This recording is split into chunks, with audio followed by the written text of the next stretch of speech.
শহীদ SI AB স্বপন কুমাৰ ৰয়েৰ পত্নী শ্ৰীমতী মিতালী ৰয়।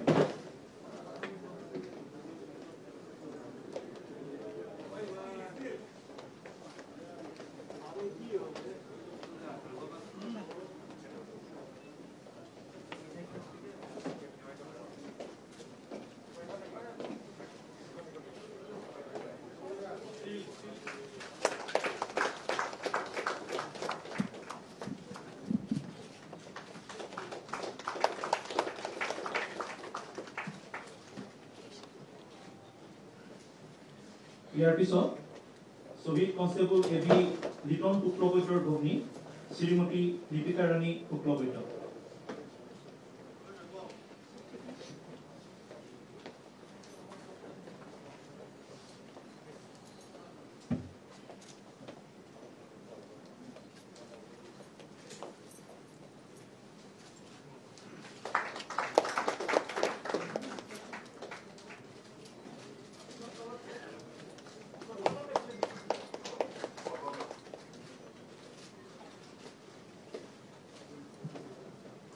ইয়াৰ পিছতে নিযুক্তি পত্ৰ গ্ৰহণ কৰিব শহীদ কনষ্টেবল নজৰুল হক বৰভূঞাৰ পত্নী শ্ৰীমতী সুমিতা তৰবিন বৰভূঞা।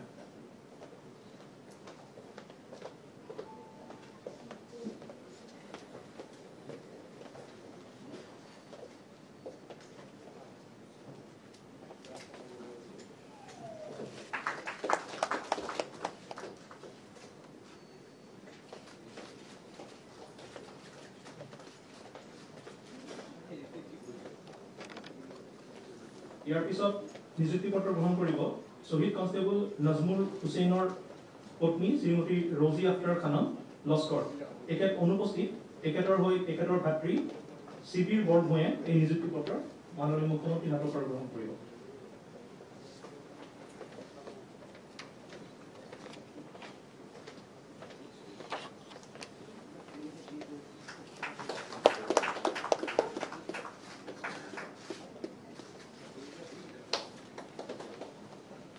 ইয়াৰ পিছতে নিযুক্তি পত্ৰ গ্ৰহণ কৰিব শহীদ কনষ্টেবল শামসুজ জামান বৰভূঞাৰ পত্নী শ্ৰীমতী হেনা চৌধুৰী।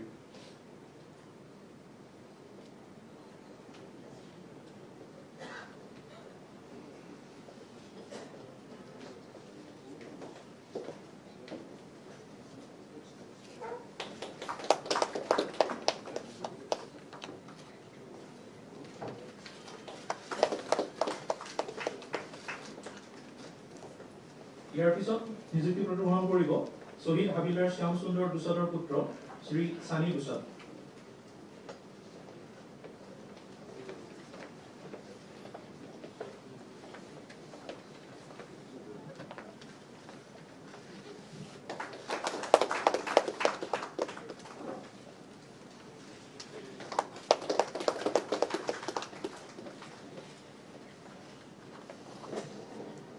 এতিয়া চৰকাৰৰ 100 দিন পূৰ্ণ হোৱাৰ উপলক্ষত প্ৰস্তুত কৰি উলিওৱা পত্ৰিকা অনিৰুদ্ধ যাত্ৰাৰ 100 দিন মাননীয় মুখ্যমন্ত্ৰী মহোদয়ে আনুষ্ঠানিকভাৱে উন্মোচন কৰিব।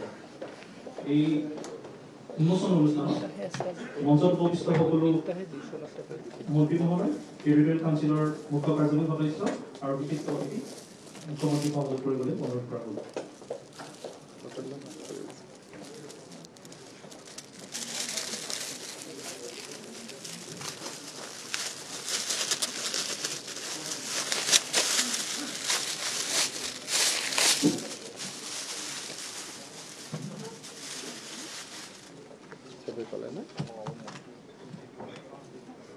আমাৰ মন্ত্ৰী অলপ ওচৰ চাপি আহক। বৰুৱা চাপ অলপ ওচৰ চাপি আহক।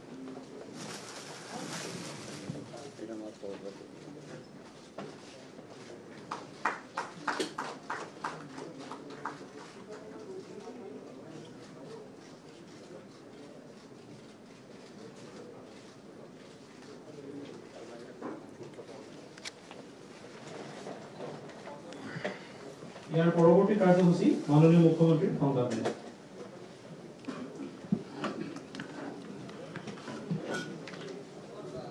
সকলোকে বিশেষকৈ সংবাদ মাধ্যমৰ বন্ধু বান্ধৱীসকলক আজিৰ এই সংবাদ মেলত অহাৰ বাবে আৰু আমাৰ নিমন্ত্ৰণ ৰক্ষা কৰি সংবাদ মেলত অংশগ্ৰহণ কৰাৰ বাবে মই ধন্যবাদ আৰু কৃতজ্ঞতা আগবঢ়াইছোঁ।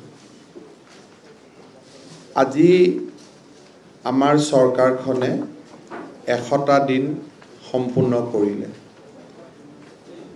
এই 100টা দিনৰ যাত্ৰা পথত আমি গ্ৰহণ কৰা বা আমি ৰূপায়ণ কৰা সিদ্ধান্তসমূহে খুব কম দিনৰ ভিতৰতে অসমৰ জনজীৱনক স্পৰ্শ কৰিব পাৰিছে আৰু ইতিমধ্যে ৰাজ্যবাসীৰ মাজত এক নতুন আত্মবিশ্বাসে গা কৰি উঠিছে।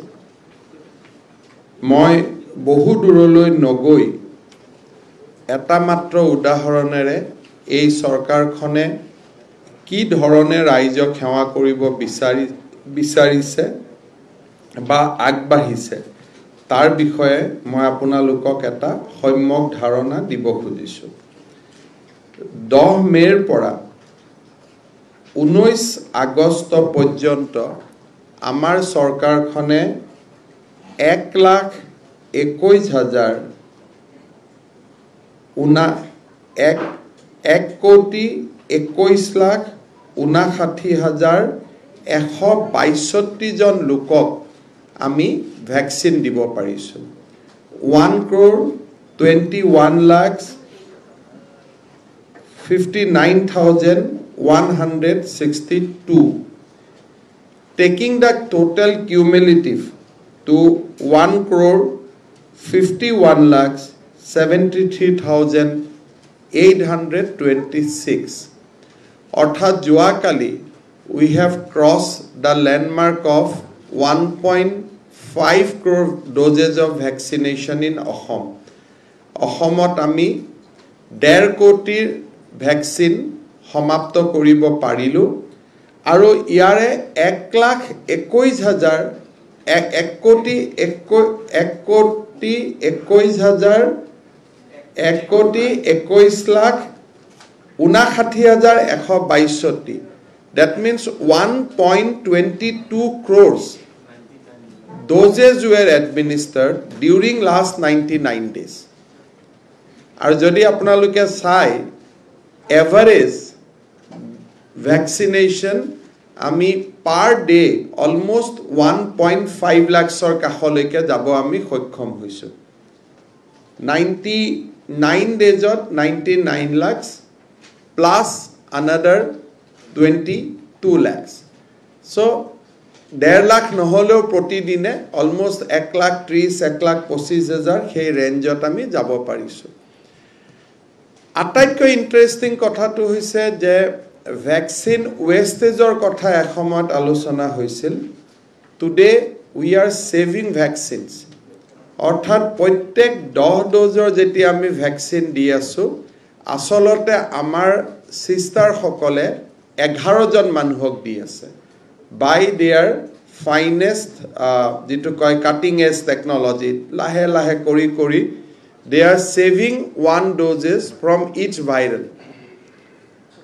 Each vialot 1 dose save কৰি হেয়া সংখ্যা এতিয়া প্ৰায় 5 লাখলৈকে গৈছে।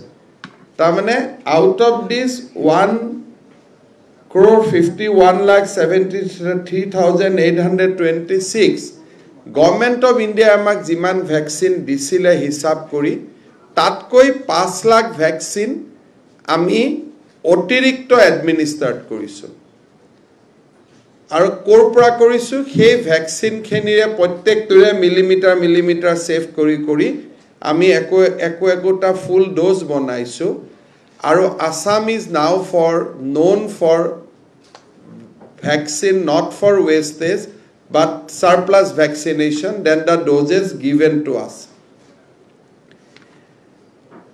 যোৱা 3 মাহত কোভিডৰ সৈতে নিৰন্তৰ যুঁজৰ পিছত আজি আমাৰ কোভিডৰ পজিটিভিটি 1% তললৈকে নামি আহিছে। সম্পূৰ্ণ লকডাউনৰ পথ অৱলম্বন নকৰাকৈ মানুহৰ জীৱন আৰু জীৱিকা দুইটাৰ মাজত সামঞ্জস্য ৰাখি আমি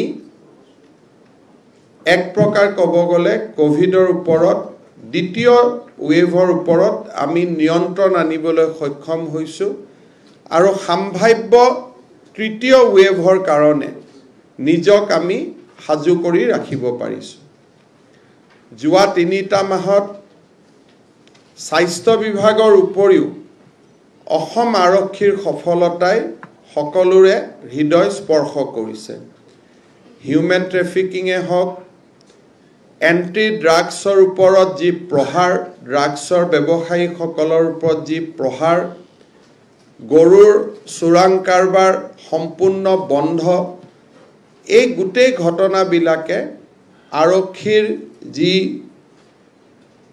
মানদণ্ড সেই মানদণ্ডক আজি বহুত ওপৰলৈ লৈ যাব পাৰিছে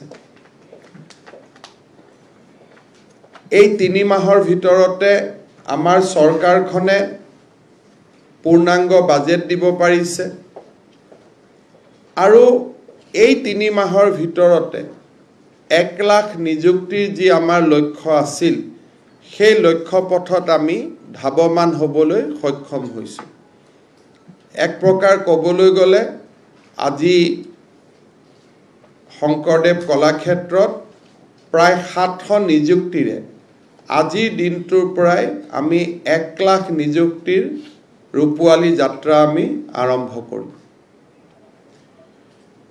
আমাৰ প্ৰতিশ্ৰুতি আছিলে মাইক্ৰ ফাইনেন্সৰ লোনৰ ৰেহাইৰ ক্ষেত্ৰত অহা কালি আমি মাইক্ৰ ফাইনেন্স লোন ৰেহাইৰ ক্ষেত্ৰতো আমাৰ কোম্পানীসমূহৰ লগত MOU আমি হস্তাক্ষৰ কৰিম ইতিমধ্যে ৰিজাৰ্ভ বেংক অফ ইণ্ডিয়াই আমাৰ MOU খনৰ ওপৰত স্ট্যাটুটৰী ক্লিয়াৰেন্স তেখেতসকলে আমাক দিছে আৰু তাৰ ফলত আমি আগবাঢ়ি যাবলৈ সক্ষম হ'ম প্ৰথমবাৰ আমি 15 আগষ্ট পালন কৰিছো বহু দিনৰ মূৰত কোনো দল সংগঠনে বন্ধ আহ্বান নকৰাকৈ এটা মুকলি মনেৰে অসমৰ ৰাইজে 15 আগষ্ট পালন কৰিব পাৰিছে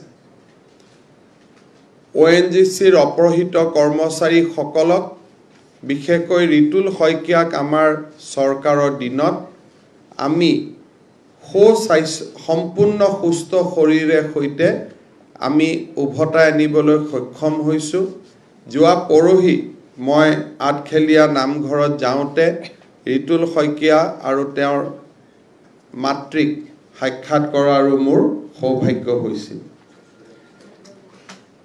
এই সময়ছোৱাৰ ভিতৰতে অসমৰ অৰ্থনৈতিক মানদণ্ডক উন্নত কৰিবলৈ নাবাৰ্ডৰ পৰা 13,000 কোটি টকাৰ কেপিটেল ইনভেষ্টমেণ্টৰ কাৰণে বুজাবুজিৰ চুক্তি স্বাক্ষৰিত কৰা হৈছে য'ত চিকিৎসা মহাবিদ্যালয়ৰ পৰা ইঞ্জিনিয়াৰিং কলেজৰ পৰা মথাউৰিৰ ওপৰত পথ নিৰ্মাণকলৈকে এক বিস্তীৰ্ণ ৰূপৰেখা আমি আগবঢ়াই দিব পাৰিছোঁ এই 3 মাহৰ ভিতৰতে NLFB যি আমি বড়ো চুক্তিৰ পিছত এটা নতুন উগ্ৰপন্থী সংগঠনে মূৰ দাঙি উঠিছিল তেওঁলোকক আমি ৰাষ্ট্ৰ জীৱনৰ মূল খুঁটিলৈ উভতাই আনিবলৈ সক্ষম হৈছোঁ এই 3 মাহৰ ভিতৰতে কুকি উগ্ৰপন্থীসকলেও তেওঁলোকে সম্পূৰ্ণভাৱে অস্ত্ৰ সম্বৰণ কৰি মূল খুঁটিলৈ উভতি অহাৰ বাবে কাম কৰিছে যোৱা 3 মাহত বিভিন্ন মিলিটেণ্ট অৰ্গেনাইজেশ্যনৰ বিৰুদ্ধে অসম আৰক্ষীয়ে দৃষ্টান্তমূলক সাফল্য লাভ কৰিবলৈ সক্ষম হৈছে ৰাজ্য চৰকাৰৰ প্ৰতিটো বিভাগতে প্ৰশাসনিক আৰু বিত্তীয় সংস্কাৰৰ জৰিয়তে ডেভেলপমেণ্ট পেকেজবিলাক যাতে খৰতকীয়াকৈ ৰূপায়ণ কৰিব পাৰি তাৰ ব্যৱস্থা হাতত লোৱা হৈছে জল জীৱন মিছন 3 মাহৰ আগতে যি আমাৰ কাম আছিল সেই কামক আজি বহুদূৰ আগুৱাই লৈ প্ৰতি মাহত 1,25,000 লোকক আমি খোৱা পানী সংযোগ দিবলৈ সক্ষম হৈছোঁ। আমি এই টাৰ্গেটক প্ৰতি মাহত 2 লাখ লোকলৈকে লৈ যোৱাৰ বাবে আমি সংকল্প কৰিছোঁ। প্ৰধানমন্ত্ৰী আৱাস যোজনাৰ প্ৰায় 2 লাখ গৃহ নিৰ্মাণৰ কাম এই সময়ছোৱাতে সমাপ্ত হৈছে আৰু 31 মাৰ্চৰ আগতে 7 লাখ লোকৰ গৃহ নিৰ্মাণ আমি সম্পূৰ্ণ কৰিবলৈ আমি সংকল্পবদ্ধ হৈছোঁ। এই সময়ছোৱাৰ ভিতৰতে উচ্চ আৰু উচ্চতৰ মাধ্যমিক শেষান্ত পৰীক্ষাৰ ফলাফল আৰু নামভৰ্তি সকলো ছাত্ৰ ছাত্ৰীয়ে যাতে নামভৰ্তি কৰিব পাৰে তাৰ বাবে যি আমি কম ৰোড মেপ সেই ৰোড মেপ আমি নিৰ্মাণ কৰিবলৈ আমি সক্ষম হৈছোঁ। অসম মিজোৰাম সীমান্তত নিহত আহত প্ৰতিজন পুলিচ কৰ্মচাৰীক সন্মান জনোৱাৰ উপৰিও এই সময়ছোৱাত অসমৰ ভূমি আমি সম্পূৰ্ণভাৱে সুৰক্ষিত কৰি ৰাখিবলৈ সক্ষম হৈছোঁ। মেঘালয় চৰকাৰৰ লগত আৰু নাগালেণ্ড চৰকাৰৰ লগত ভূমি বিবাদ নিষ্পত্তিৰ বাবে ইতিবাচক ব্যৱস্থা এই সময়ছোৱাৰ ভিতৰতে লোৱা হৈছে। ৰাজ্যখনৰ বিশেষকৈ বিদ্যুৎ খণ্ডত যোৱা 3 মাহত আমি অভূতপূৰ্ব সফলতা লাভ কৰিবলৈ সক্ষম হৈছোঁ। 380 কোটি টকা প্ৰতি মাহত ৰাজহৰ পৰিৱৰ্তে প্ৰায় 650 কোটি টকা প্ৰতি মাহত ৰাজহ সংগ্ৰহ কৰি আমাৰ APDCLৰ কৰ্মচাৰীসকলে অত্যন্ত কৰ্তব্যনিষ্ঠাৰ পৰিচয় দিছে। এই সময়ছোৱাৰ ভিতৰতে গুৱাহাটীক নতুনকৈ নিৰ্মাণ কৰাৰ বাবে কেইবাটাও গুৰুত্বপূৰ্ণ পদক্ষেপ গ্ৰহণ কৰা হৈছে। বিশেষকৈ 3 মাহৰ ভিতৰতে পাণবজাৰৰ জেল, মালিগাঁৱৰ মুকলি উদ্যান, ফাঁচী বজাৰৰ জেলক বোটানিকেল গাৰ্ডেন আৰু হাউচিঙৰ মাটিত আৰু এখন উদ্যান, 3খনকৈ উদ্যানৰ নিৰ্মাণৰ কাম ইতিমধ্যে আৰম্ভ কৰা হৈছে আৰু নিৰ্ধাৰিত সময়ত ইয়াক শেষ কৰাৰ সংকল্প লোৱা হৈছে। বড়ো চুক্তিৰ সম্যক ৰূপায়ণৰ বাবে এটা সুকীয়া বড়োলেণ্ড বিভাগ নিৰ্মাণকে আদি কৰি BTCৰ লগত হাতত হাত মিলাই খোজকাঢ়ি আমি সমগ্ৰ BTC অঞ্চলটোক শান্তিৰ এক দ্বীপলৈ ৰূপান্তৰ কৰাৰ বাবে যোৱা 3 মাহত আমি নিৰন্তৰ প্ৰচেষ্টা চলাইছোঁ আৰু আজি আমি তাত সফল হৈছোঁ। পুলিচৰ আধুনিকৰণৰ বাবে নতুন ৰিফৰ্ম কমিশ্যনৰ পৰা আৰম্ভ কৰি কৃষিৰ ক্ষেত্ৰত ধলপুৰক এক অসমৰ কৃষি আত্মনিৰ্ভৰশীলতাৰ এক নতুন পত্ৰিক হিচাপে ৰূপান্তৰ কৰাৰ বাবে দিনে নিশাই আজি কাম আৰম্ভ হৈছে। NDDBৰ লগত চুক্তিৰ জৰিয়তে অসমত প্ৰতিদিনে 10 লাখ গাখীৰ উৎপাদনৰ বাবে এক বৃহত্তম প্ৰচেষ্টা আমাৰ এই চৰকাৰখনে হাতত লৈছে। ৰাজ্যখনৰ কৃষি ব্যৱস্থাটোক আৰু অধিক শক্তিশালী কৰিবৰ বাবে ধান ক্ৰয় এই গোটেই ব্যৱস্থাটোক এক নতুন ৰূপলৈ লৈ যোৱাৰ বাবে ৰাজ্য চৰকাৰে বাজেটত নিজৰ পুঁজিৰ টকা আবণ্টন কৰাৰ উপৰিও FCIৰ লগত নিৰন্তৰভাৱে কাম কৰি অহা বছৰটোত 6 লাখ মেট্ৰিক টনলৈকে ধান ক্ৰয়ৰ অভিলাষী আঁচনি আমি হাতত লৈছোঁ। ৰাজ্য চৰকাৰখনে এই সময়ছোৱাত বিশেষকৈ বান নিয়ন্ত্ৰণ বিভাগত অত্যন্ত নিষ্ঠাৰে সৈতে কাম কৰি অসমৰ মথাউৰিসমূহ সুৰক্ষিত কৰাৰ বাবে বান নিয়ন্ত্ৰণ বিভাগ বা জল সম্পদ বিভাগে নিষ্ঠাৰে কাম হাতত লৈছে আৰু তাৰ কিছু ইতিবাচক দিশ আমি ইতিমধ্যে লক্ষ্য কৰিবলৈ আমি সক্ষম হৈছোঁ। যোৱা 3টা মাহত ৰাজ্য চৰকাৰৰ বিত্তীয় শক্তি ক্ৰমাগতভাৱে বৃদ্ধি পাইছে আৰু আজি আমি ফাইনেন্সিয়েলি বা বিত্তীয় দিশত ভাৰতৰ ভিতৰতে এখন শক্তিশালী ৰাজ্য হিচাপে আমি থিয় হৈ থাকিব পাৰিছোঁ।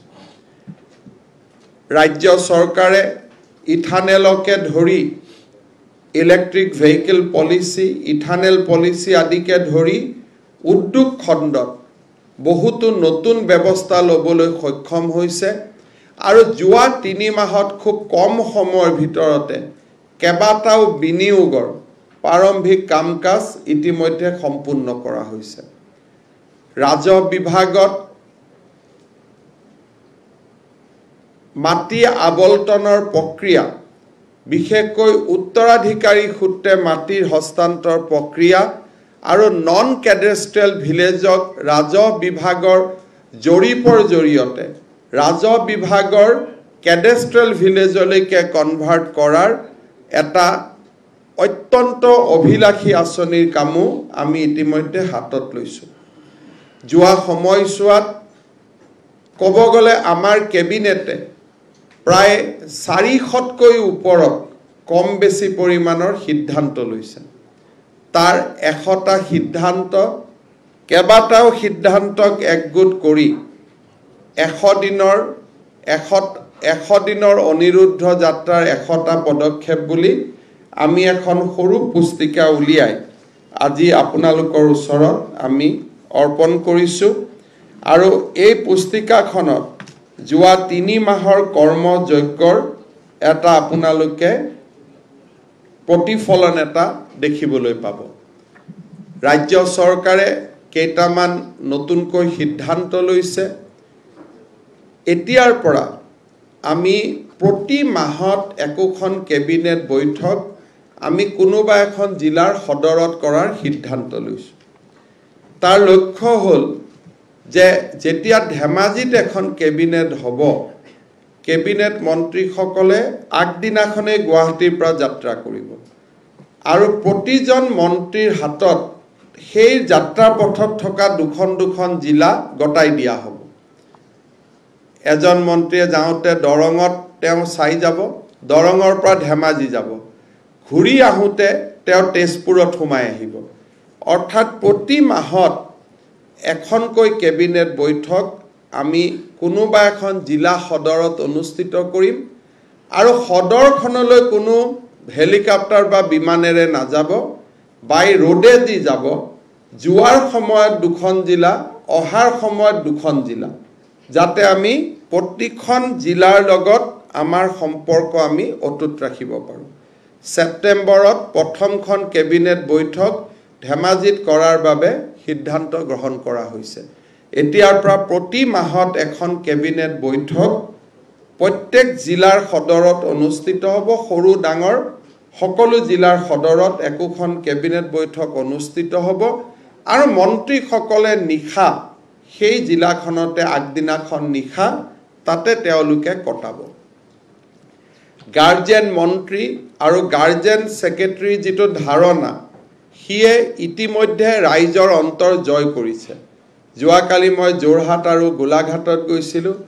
প্ৰতিজন ব্যক্তি এতিয়া তেওঁলোকে মনত বিচাৰি পাইছে যে প্ৰত্যেকখন জিলাতে এজন ৰাজনৈতিক অভিভাৱক আছে। অৰ্থাৎ কিবা অসুবিধা হৈছে, উপায়ুক্তৰ কথা পাতিব পৰা নাই, ব্যুৰ'ক্ৰেচিয়ে ৰেছপন্স কৰা নাই, প্ৰত্যেক মাহত গাৰ্জেন মিনিষ্টাৰ, গাৰ্জেন ছেক্ৰেটাৰী এদিনৰ কাৰণে গৈছে, আলাপ আলোচনা কৰিছে, সমস্যাৰ সমাধান হৈছে।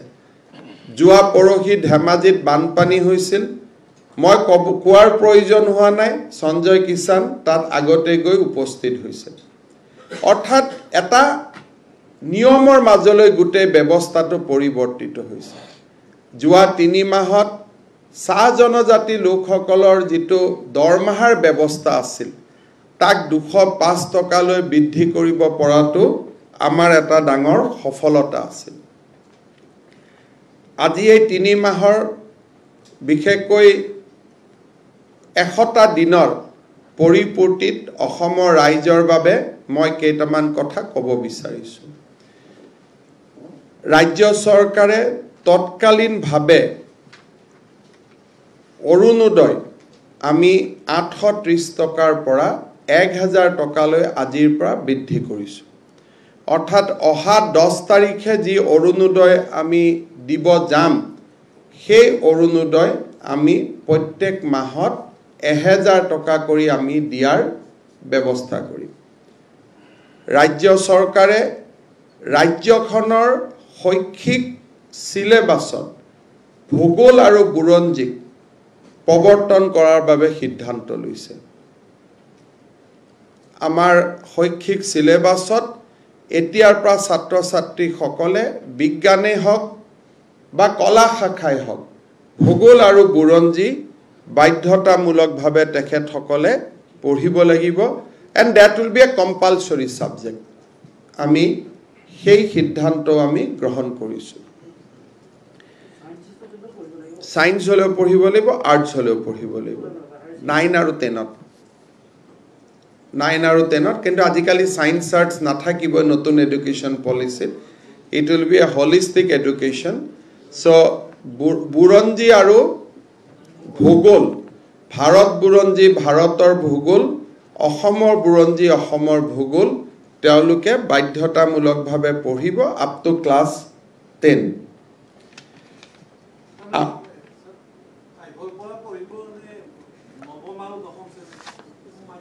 ডেফিনেটলি যেতিয়া সিলেবাছত আহিব তাৰমানে গোটেইকেইটা শ্ৰেণীতে পঢ়িব লাগিব না, নহ'লে কমপ্লিট কেনেকৈ হ'ব।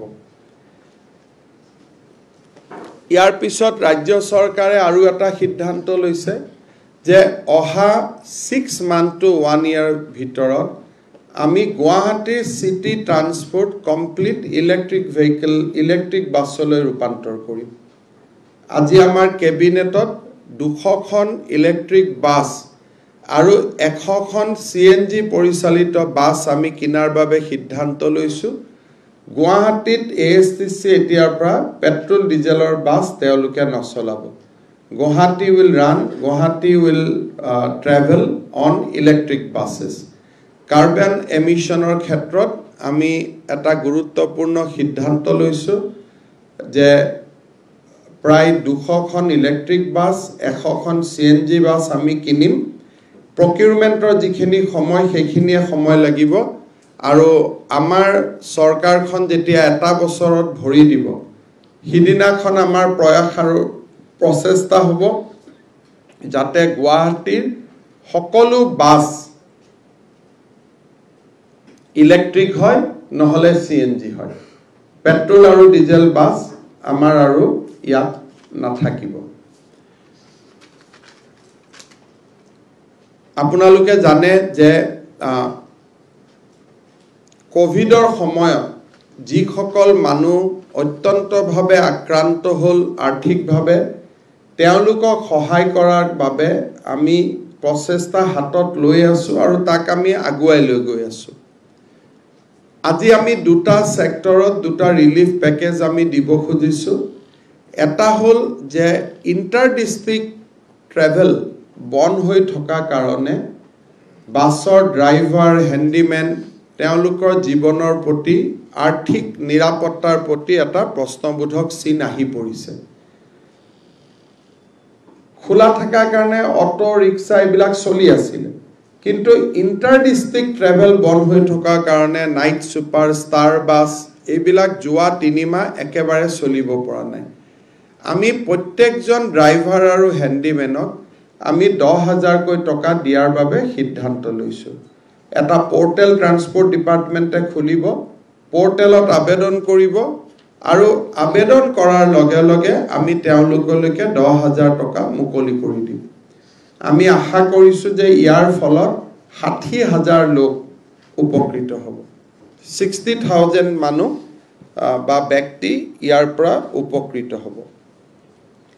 দ্বিতীয়তে, যোৱা 3 মাহত আমাৰ মন্দিৰৰ পূজাৰী আৰু নামঘৰৰ নামঘৰীয়াসকল যথেষ্ট আৰ্থিকভাৱে ক্ষতিগ্ৰস্ত হ'ল।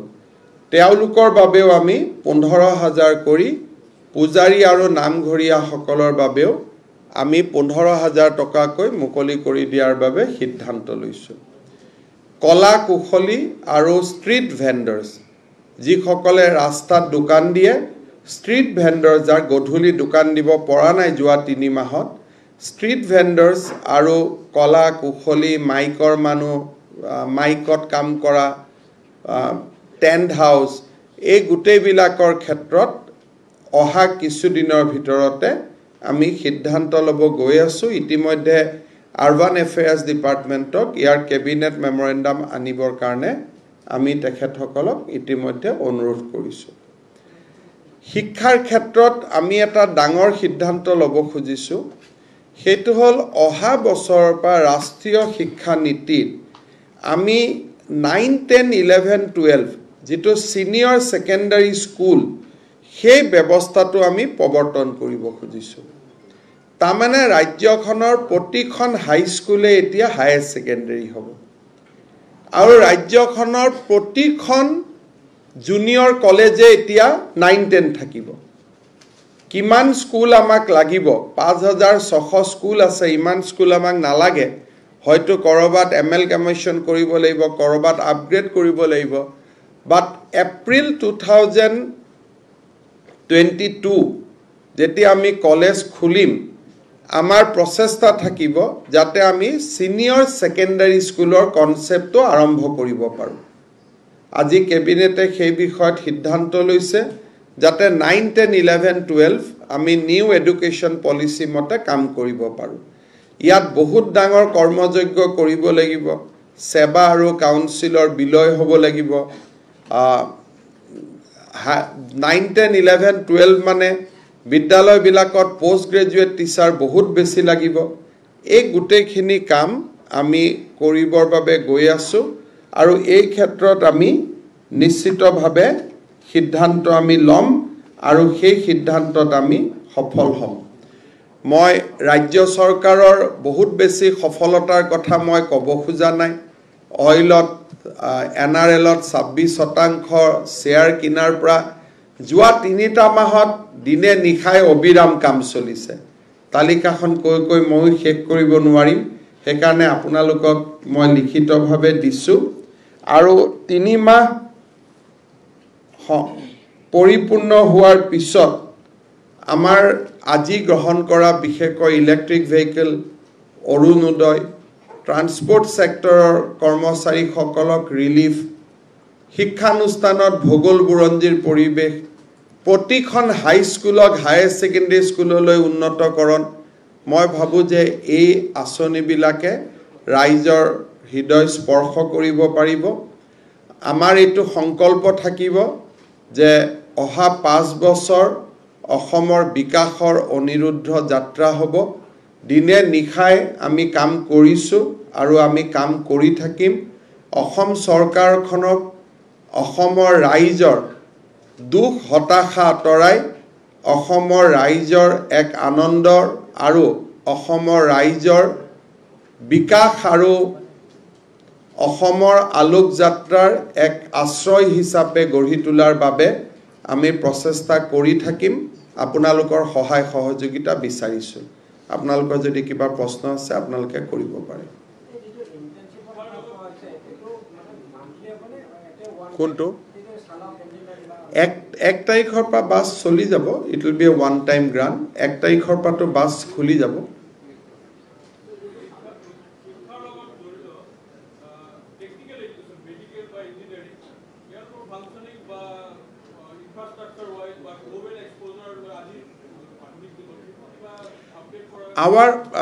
মই পিছত আমি কথা পাতিম, কিন্তু কালিও মই যোৰহাটত গৈছোঁ। আমাৰ প্লেন আছে যে আমাৰ গোটেইকেইখন engineering college should be included in the Washington Charter so that we become a partner in the global technological movement.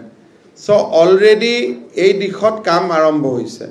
And our medical college are already মানে মই গৌৰৱ কৰিব নালাগে, they are already based in the country.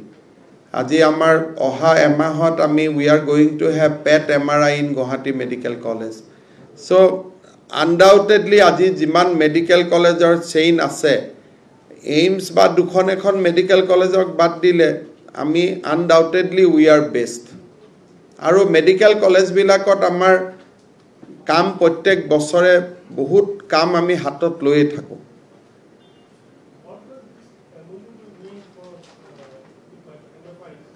You'll get that to know day after tomorrow or tomorrow. Basically, we are going to have it tomorrow.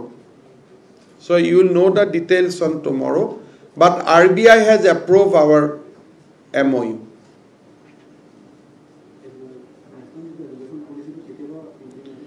একেলগে তো implement নহয় তাত 35 চনলৈকে সময় আছে 2035 চলৈকে তেওঁলোকে প্ৰত্যেক বছৰে বছৰে কোনটো কৰিব লাগিব কৈ গৈ আছে গতিকে আমি এজ এ ফাৰ্ষ্ট হিচাপে সিনিয়ৰ সেকেন্ডাৰী কামটো আমি প্ৰথম হাতত লৈছো আৰু ন্যাশনাল এডুকেশ্যন পলিচিখন আজি ৰূপায়ণ কৰিব নালাগে it will go up to 2035 পাব এএসটিসি আন্ডাৰ থকা সকলেও পাব ব্যক্তিগতও পাব ব্যক্তিগত বা চালক হ্যান্ডিম্যান সবে পাব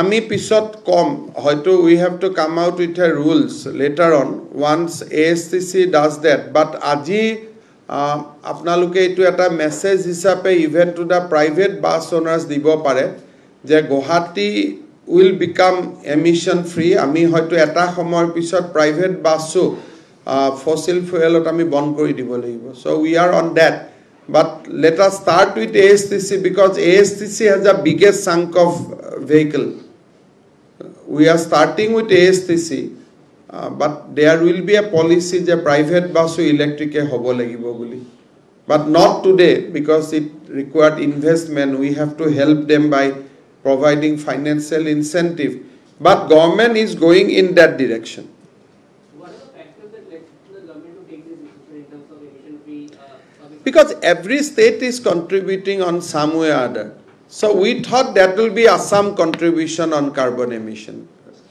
in reduction of carbon emission so Assam is a part of that global movement so that is the signature statement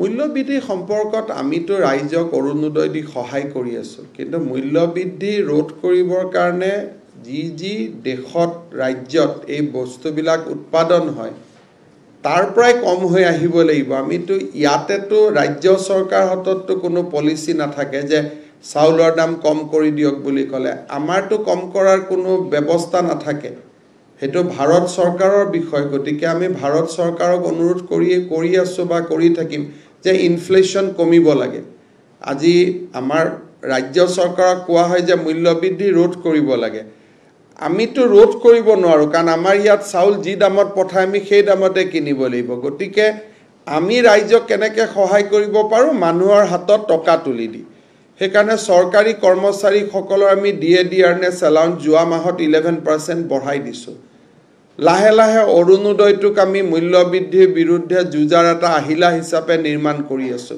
যে মাহত 3000 টকা পাব কিন্তু চাউলৰ দাম গভৰ্ণমেণ্টেটো নটিফাই কৰি কমাই দিব নোৱাৰে বা দালিৰ দাম গভৰ্ণমেণ্টেটো নটিফাই কৰি কমাব নোৱাৰে কাৰণ দুইটা বস্তুৰে উৎপাদন অসমত নহয় বাহিৰ ৰাজ্যৰ পৰাহে আহে হেকাৰণে আমি আপোনালোকে চিন্তা কৰক যে প্ৰত্যেক মাহৰ 10 তাৰিখে 42 লাখ মানুহে চৰকাৰৰ পৰা আজি ক্যাশ ট্ৰান্সফাৰ পায়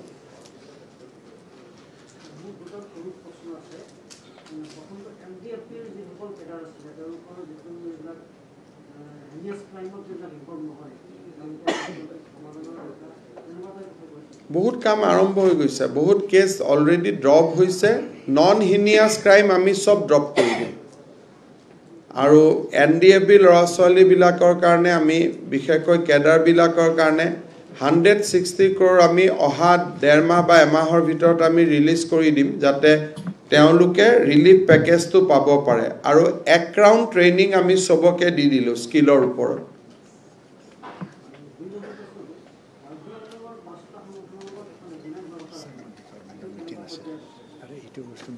press conference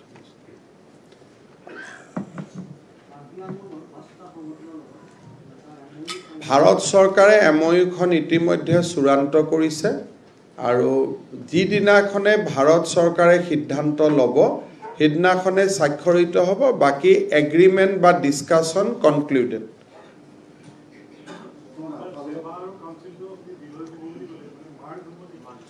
মাৰ্জ হৈ যাব মাৰ্জ হৈ এটা এন্টিটি হ'ব কাৰণ এতিয়া সেকেন্ডাৰী সিস্টেমটো এটা একে হৈ যাব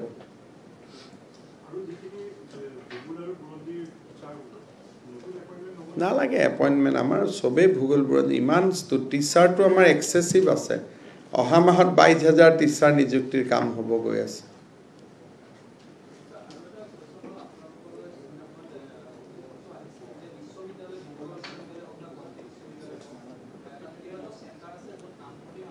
শিক্ষামন্ত্ৰীয়ে উত্তৰ দিব ইমান মাইক্ৰোত মই যোৱা নাই তেওঁলোকে আজি 100 দিনৰ পূৰ্ণ দিনত আৰু একোখন অনুষ্ঠানৰ কথা পাতিলে আৰু এখন অনুষ্ঠানৰ কথা ওলাব গতিকে এটো পিছত পাতিলাম এদিন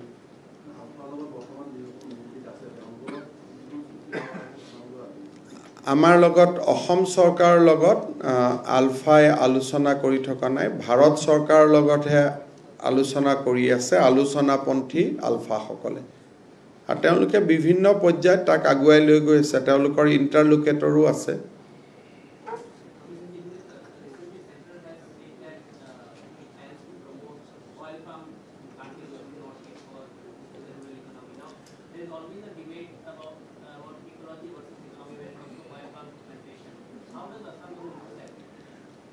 It will help us a lot. Basically, in our hill district, it will be very, very productive and it will be helpful in promoting livelihood. So, Government of Assam has already welcomed the cabinet decision taken by Prime Minister Modi's cabinet. I think, I am sure that Government of India, before taking that decision, they have taken a balanced view of it. And PM is very keen that oil palm sector should be he see potential in Northeast so we need to come out and help our farmers to increase their livelihood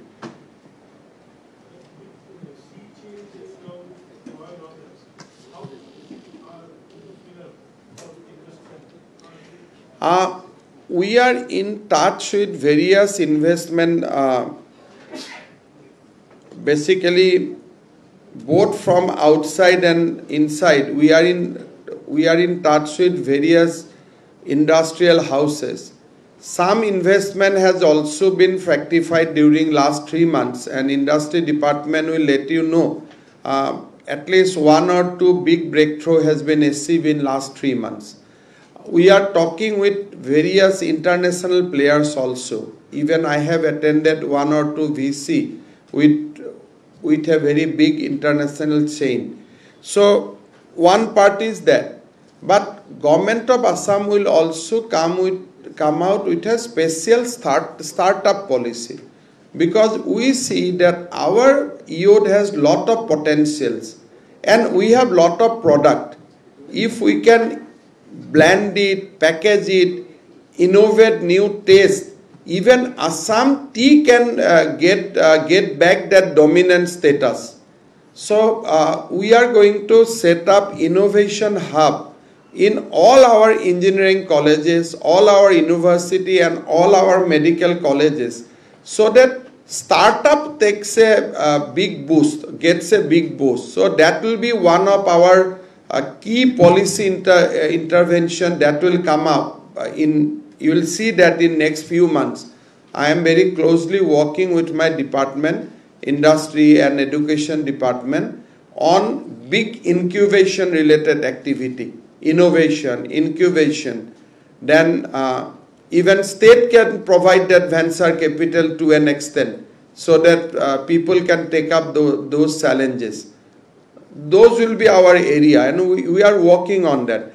আৰু এটা আমাৰ ডাঙৰ কাম হ'ল যে ফাৰ্মাৰ্ছৰ income বঢ়াবৰ কাৰণে কালিও মই জোৰহাটত গৈছিলোঁ অগৰ ৰেড চন্দন তাৰ পিছত আমাৰ বিভিন্ন ধৰণৰ কমাৰ্চিয়েল ট্ৰি এগ্ৰো ফৰেষ্ট্ৰি এই এগ্ৰো ফৰেষ্ট্ৰিটো যদি আমি আগুৱাই দিব পাৰোঁ আমাৰ ফাৰ্মাৰ্ছে বহুত ইনকাম কৰিব পাৰিব সো এটা বেম্বু, এটা অগৰ, এটা ৰেড চন্দন আৰু বিভিন্ন ধৰণৰ অসমত ট্ৰী আছে যিবিলাক আমি যদি form forest if we can take it to household আৰু বহুত ডাঙৰ প্লেণ্টেশ্যন এক্টিভিটি কৰিব পাৰোঁ Assam can get a new economic channel আমি এটা নতুন ইকনমিক এক্টিভিটি এটা আমি পাই যাম গতিকে commercial tree plantation or agro forestry will be our key element. So next cabinet or within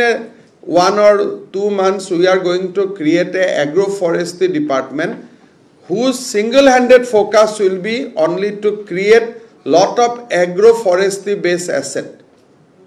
Amar holong, hal, ebilak amar ase, kinu ebilak jongolor bhitor.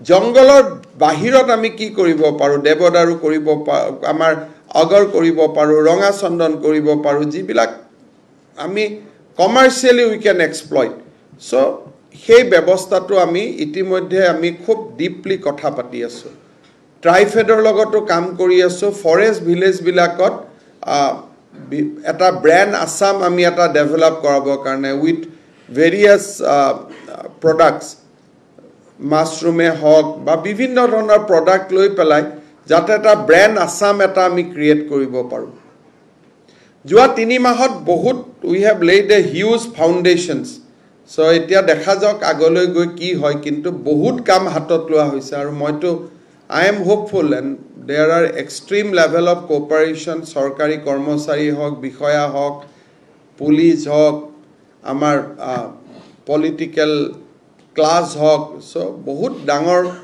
support আমি পাইছো আৰু আমি বহুত কাম কৰিব পাৰিম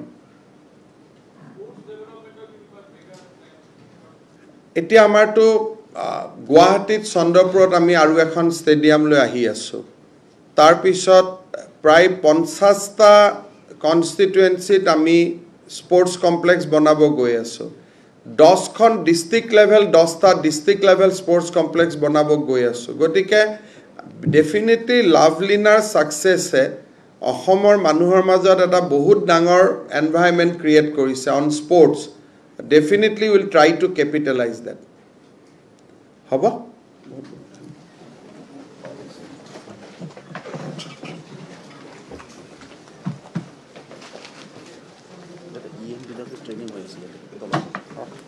ট্ৰেইনিং হৈ আছে ভালো হ'ব দিয়া উপস্থিত সকলোকে মই বাৰ আয়োজন কৰা